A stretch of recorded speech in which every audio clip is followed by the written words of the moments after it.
오늘 우리에게 주신 하나님의 말씀 스가랴서 2장 10절에서 13절 말씀인데요.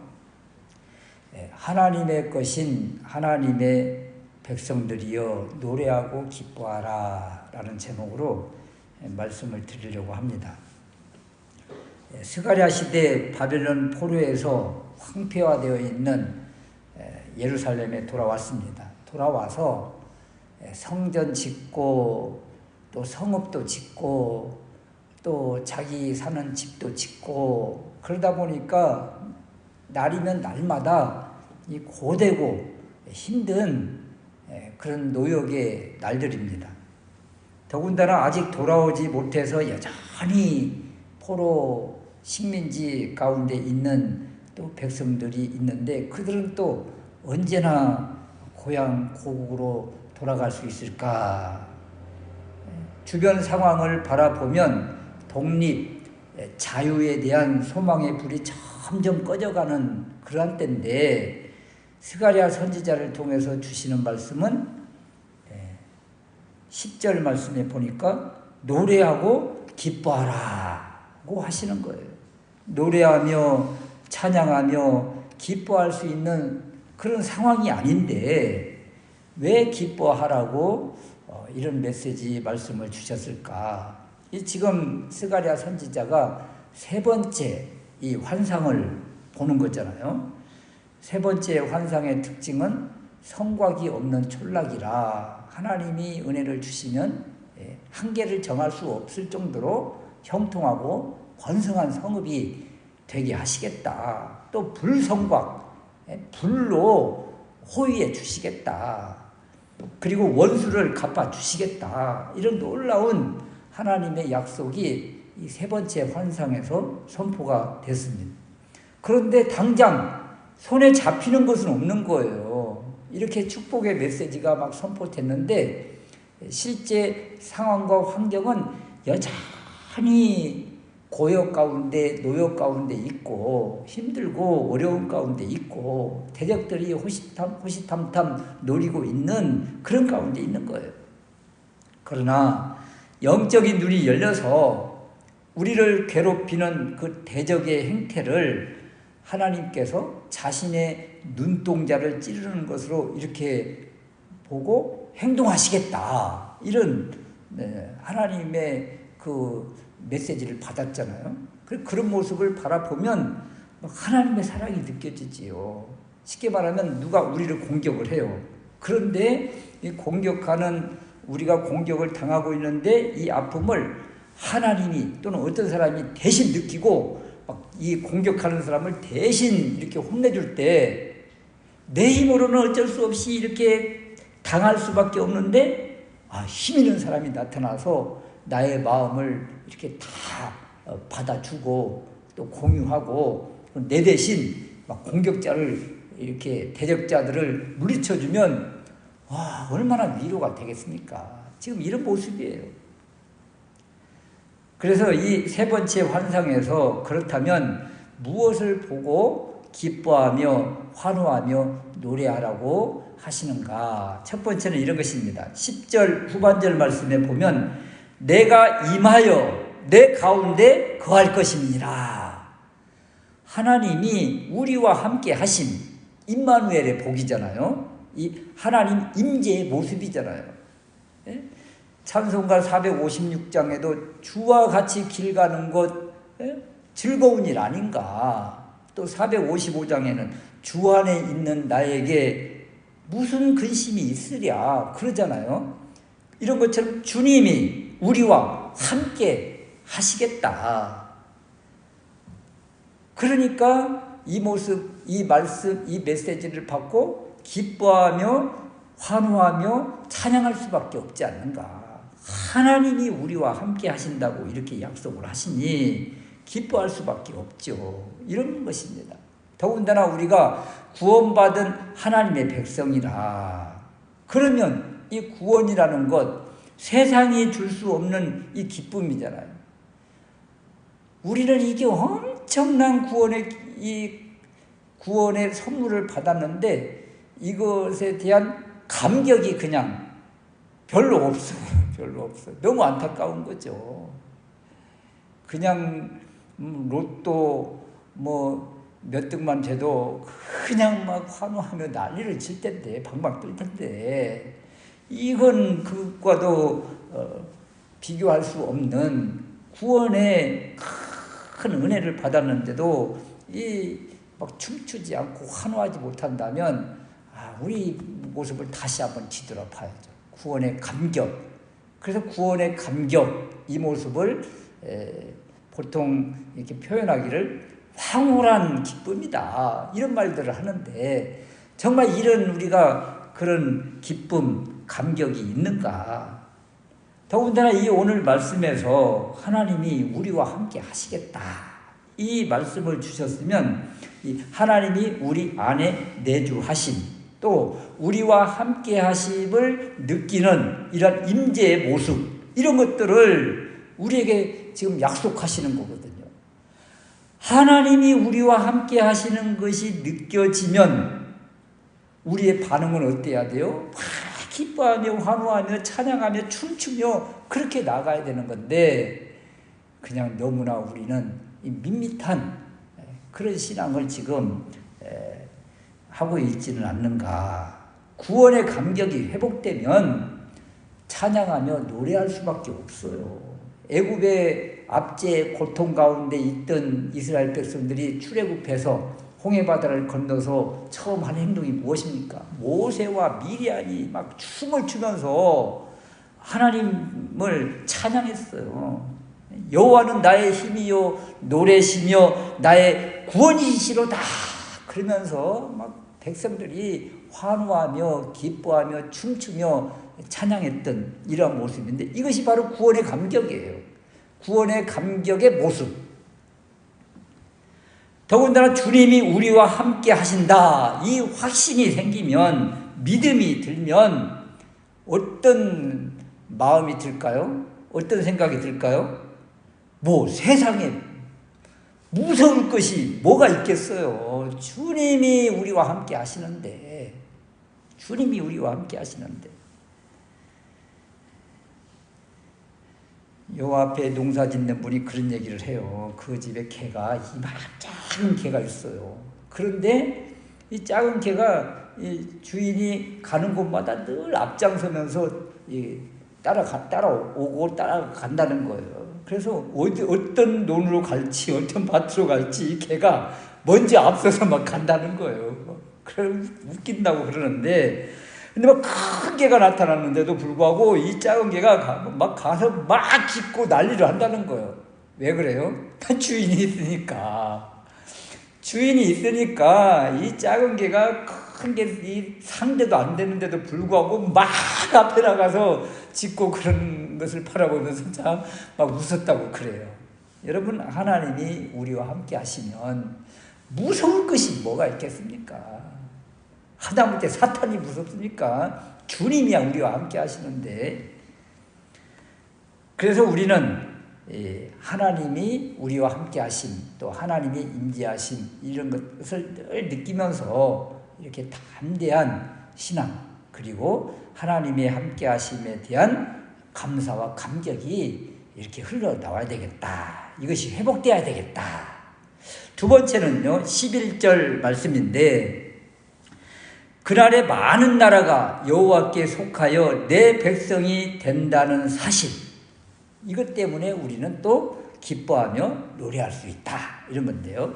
많은 나라가 주께 돌아온다. 온 세계의 열방이 주님께 돌아올 것이니 기뻐하라는 거예요.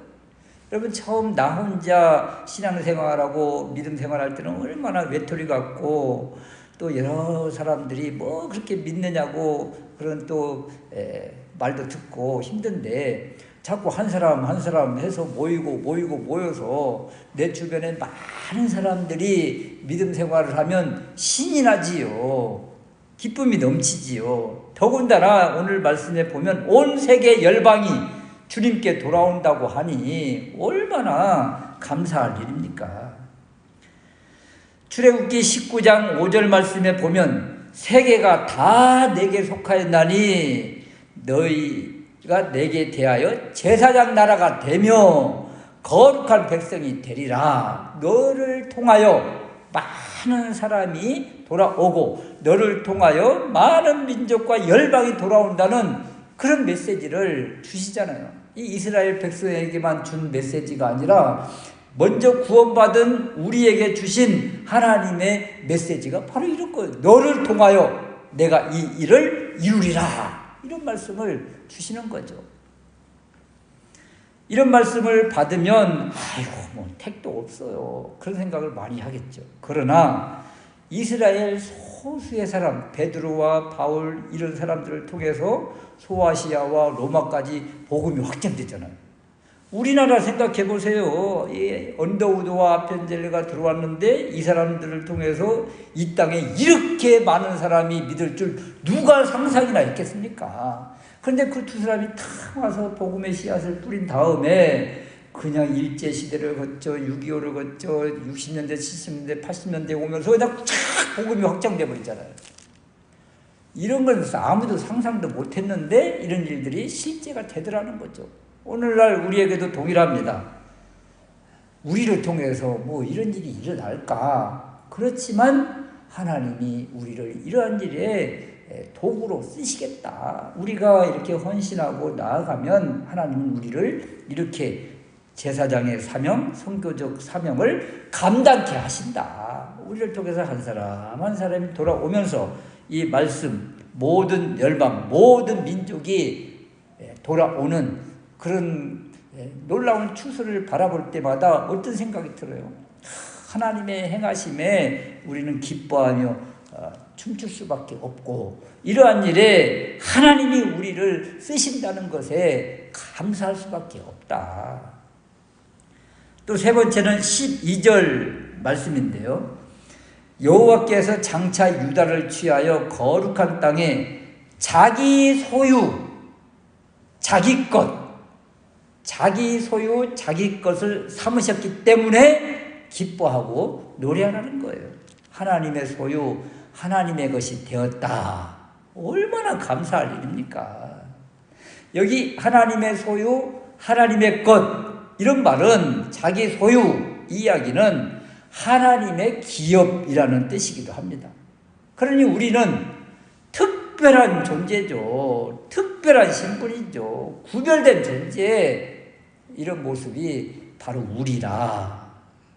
하나님 앞에서 우리는 소중한 존재라는 것을 지금 자기 소유 이 단어를 통해서 우리에게 주시는 겁니다.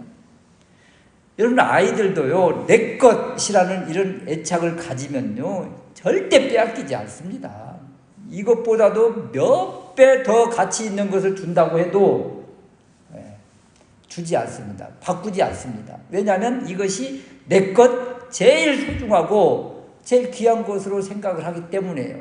아이들도 내 것에 대한 이런 소유의 마음이 있는데 하나님께서 우리를 내 것이라 자기 소유로 삼으셨다. 누구도 만지지 못하게 하는 그런 존재로 우리를 대하시는 것 아니겠습니까? 너는 내 것이야. 하나님이 이렇게 말씀하시는 이 자체에 우리는 그냥 감격할 수밖에 없는 거예요. 이스라엘 백성들이 이런 것입니다. 언약 백성, 하나님의 백성 그 존재를 너는 내 것이라, 내 소유라. 이 이야기는 아무도 만지지 못하게 특별하게 보존하고 보호하고 감싸 주시겠다는 하나님의 약속이지요. 이런 생각이 들면 어때요? 인정받는 느낌이 드니까 마음이 그냥 흡족하죠. 자녀들도 부모가 이렇게 잘 인정해주고 보호해줄 때 그때 참 안식을 누리는 것처럼 평안함을 누리는 것처럼 똑같습니다. 그런데 우리를 그냥 방치하고 누구의 공격에도 그냥 관심을 가지지 않으면 아유 나는 버리운 자식인가 봐 그러면서 그냥 밖으로 튕겨나가는 것 아니겠어요? 우리는 누구 것인가? 하나님의 것이다. 하나님의 존재다. 이것으로 인해서 우리는 감사할 수밖에 없다. 그러면 전에는 우리가 어떤 사람이었을까요? 지금은 이렇게 하나님의 것, 하나님의 자녀라는 신분으로 바뀌어졌는데 예전에는 에베소서 2장 1절 이하에 보면 허물과 죄로 죽었던 존재라. 이 세상 풍조를 따르고 공중의 권세 잡은 자를 따르고 육체의 욕심을 따라 지내고 본질상 진노의 자녀였는데 이제는 긍휼이 풍성하신 하나님의 그 큰 사랑으로 구원을 받고 하늘에 앉히운 하나님의 백성이 되었고 하나님의 자녀, 하나님의 것이 되었으니 뭐 더 이상 말할 수가 없어요. 이 기쁨은 말이죠. 12절 말씀을 더 자세히 한번 보면은요. 12절 말씀에 여호와께서 장차 유다를 취하여 거룩한 땅에서 자기 소유를 삼으시고, 어디에서 자기 소유를 삼으신다고 그래요? 거룩한 땅에서. 이 거룩한 땅, 이것이 바로 하나님의 기업이 되고 하나님의 소유가 되면 그 사람이 있는 자리가 거룩한 땅이 된다는 거예요. 우리는 거룩한 곳 하면 성소, 성전만 생각을 합니다. 그런데 이 개념을 이제 더 넓게 확장해서 하나님의 사람이 있는 자리, 하나님의 사람이 있는 현장, 하나님의 사람이 있는 삶의 일터터전, 그곳이 바로 거룩한 곳이다. 그곳이 바로 성소다. 그곳이 교회다. 이렇게 말씀을 해주시는 거예요. 여러분, 모세를 생각해 보세요. 모세가 호렙산에 갑니다. 그런데 그곳에 떨기나무가 갑자기 불이 확 나는데 떨기나무는 타지 않고 불이 확 계속 타고 있는 거예요. 그래서 아이고 신기하다. 그래서 갔더니 주님이 그러시잖아요. 이곳은 거룩한 곳이니 너는 신발을 벗어라. 그러잖아요. 하나님이 계시면, 하나님의 불이 있으면 그곳이 바로 거룩한 것이 되는 것이고, 그래서 그 산을 하나님의 산 호렙이라고 그러는 거예요. 여러분, 모세가 평생을 짚고 다녔던 지팡이, 그 지팡이 목자의 지팡이 아닙니까? 양을 칠 때 그 지팡이잖아요. 그런데 하나님이 그 지팡이를 땅에 던져라. 그랬더니 뱀이 되고, 꼬리를 잡으라. 잡았더니 다시 지팡이가 되고, 그러면서 그 이후에 이 지팡이를 뭐라고 부르시는가? 하나님의 지팡이라고 그래요. 하나님의 지팡이. 그 이전에는 그냥 일반 지팡이였어요. 그런데 하나님이 도구로 쓰시기 시작하니까 하나님의 지팡이가 되고, 또 하나님의 사람이 가는 곳이 이제 거룩한 땅이 되는 것이고, 그런 것입니다. 오늘 말씀에도 우리가 있는 곳, 삶의 자리, 일터, 가정, 그곳이 거룩한 곳이다. 이렇게 말씀을 주시는 것입니다. 왜 거룩한 땅인가? 하나님이 계시니 그곳이 하나님의 처소가 되는 것이고 성소가 되는 것이며, 그래서 거룩한 땅이라. 이 생각을 하면 말이에요. 우리가 발로 밟고 다니는 그곳이 성소가 되고 거룩한 땅이 되니 우리가 어떻게 함부로 마음대로 살 수가 있겠어요. 그래서 가꾸고 우리가 가는 그 흔적, 자리, 발걸음에 더러움이 쌓이지 않도록 이렇게 힘쓰고 애쓰는 것이죠. 스가랴 선지자가 본 세 번째 환상 10절 후반절에 보면 내가 임하여 내 가운데 거할 것이라. 11절 중반절에 나는 내 가운데 거하리라. 계속 함께 거하신다는 이 말씀이 계속 선포돼요. 우리가 있는 그 자리에 주님이 함께 하신다. 그래서 우리는 거룩한 소유요. 우리가 있는 자리가 거룩한 땅이다. 그래서 하나님의 성전 가꾸듯이 우리가 있는 삶의 자리를 그렇게 가꾸어야 되는 것이고, 우리가 맡은 직분 또 맡은 일들에 대해서 하나님의 일인 줄 알고 그렇게 감당을 하는 거예요. 루터와 칼빈 등 종교개혁자들이 외친 말들이 있습니다.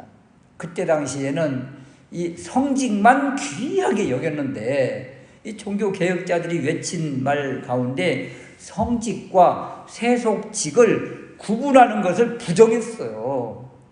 세상직, 우리가 세상 일 하고 있는 직업, 직장 이런 것들 부정한 것이 아니다. 세상의 모든 직업, 직장 그곳은 거룩한 소명으로 깨닫는 거예요. 쉽게 말하면 속된 말로 청소부다, 청소 일을 이렇게 낮게 보는 것이 아니라 어떤 일, 그 일이 되었던 어떤 일이 되었던 그 일은 하나님께서 맡겨주신 성직이고 거룩한 직업이다, 거룩한 직장이다 이렇게 말씀을 하신 거예요. 이것은 엄청난 센세이션을 일으킨 것이죠. 오늘날 마찬가지입니다. 우리가 있는 자리, 여기 귀천이 어디가 있어요? 하나님께서 나에게 주신 직장이다, 성직이다 이렇게 생각하면서 거룩한 땅으로 알고 거룩한 직업으로 이렇게 감당을 하다 보면 우리가 있는 자리에 빛날 수밖에 없는 거예요. 그래서 그리스도인이 있는 머무는 그 자리는 이렇게 빛이 나는 그런 일이 있어야 되겠다 이런 것입니다. 또 네 번째는요, 13절 후반절인데 여호와께서 그 성소에서 일어나심이니라. 하나님이 일어나신다. 그러므로 노래하고 기뻐해야 된다 이런 것입니다. 스가랴가 본 환상, 하나님이 그 성소에서 그 거룩한 처소에서 일어나신다. 여호와께서 일어나신다. 이것은요, 권능이 선포된 것을 말합니다. 여러분, 우리가 세상에 살면서 또는 우리가 맡은 직장 또는 일터에서 일을 하는데 계속 압박을 당하고 힘들고 어려움을 당하고 고초를 당하고 이 노역에 힘들어하면 우리 주님이 계속 그냥 방치하실까요, 우리를? 지금 주님이 계속 우리와 함께 하시고 우리가 있는 곳은 거룩한 곳이고 이렇게 말씀을 주셨는데 우리 주님이 계속 고생 더 해야 돼 그러면서 계속 당하게만 하실까요? 오늘 말씀 보세요. 13절 후반절에 보니까 여호와께서 그 성소에서 일어나심이니라. 우리 주님이 일어나시면 그 모든 것들은 다 잠잠하게 되는 것입니다. 여호와의 권능이 선포되는데 하나님의 능력이 뿜어져 나오는데 누가 여기에 대적을 하고 반기를 들 수가 있겠습니까? 거룩한 백성이 있는 곳, 삶의 현장에 하나님이 친히 주권자가 되시고 우리의 삶에 적극적으로 개입하신다는 의미예요. 우리 주님이 일어나신다. 이 모습이 말이에요. 더 이상 참고 방관하거나 방치하지 않으시고 일어나셔서 하나님의 백성을 괴롭히고 힘들게 하는 대적을 어떤 일을 당한 것처럼 하나님의 눈동자를 찌르는 것으로 반응하시면서 일어나신다는 거예요. 그럼 누가 이 하나님의 일어나심 앞에 맞설 사람이 누가 있겠습니까? 그러므로 우리는 찬양하지 않을 수밖에 없다.